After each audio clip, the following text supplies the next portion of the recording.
My dear friends, I'm sure that many of us would be familiar with this song of the Beatles, All You Need Is Love. And we see that if we reflect a little, we realize that most of the problems could be solved by love.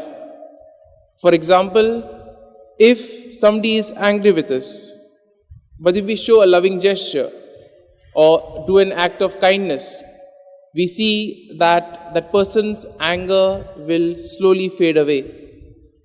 Similarly, we see that when we do acts of kindness, when we perform acts of love, we create a kind of a positive atmosphere.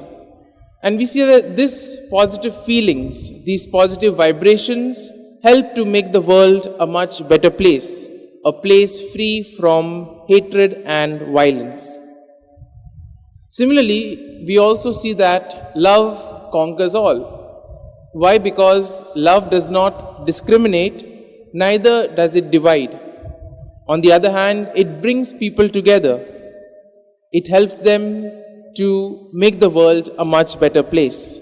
And therefore today's readings also dwell on this theme of love in various ways, particularly showing the love of the Father and the love of Jesus in helping us enter the kingdom of God.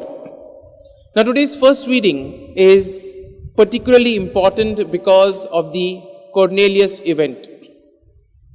Now we see that during the ministry of Jesus wanted that the message of the word of God should reach to everyone.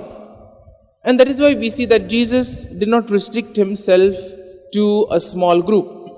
In fact, the motto of the ministry of Jesus was to enlarge the tent.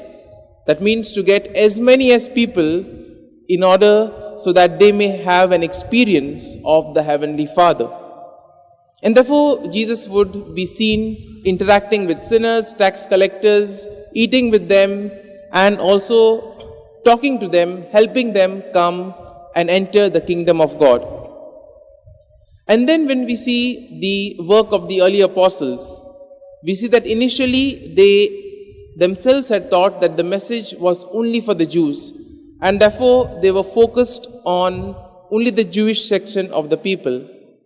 But then some of them had to be reminded in a dream or in some other incident that the message was meant for all. And therefore today's Cornelius event is very important. Why? Because Cornelius was a high-ranking Roman official. And therefore it was an indirect message that God's message and God's salvation is for all. And therefore today's second reading also will dwell on this, that God is love, and ultimately God made a sacrifice for us because He loves us. By sending His Son, He saved us from sin, He saved us from damnation, and that is seen as the greatest act of love that can be done. And therefore we too are invited in order to reciprocate this same love to others, whether it is through our words, whether it is through our deeds.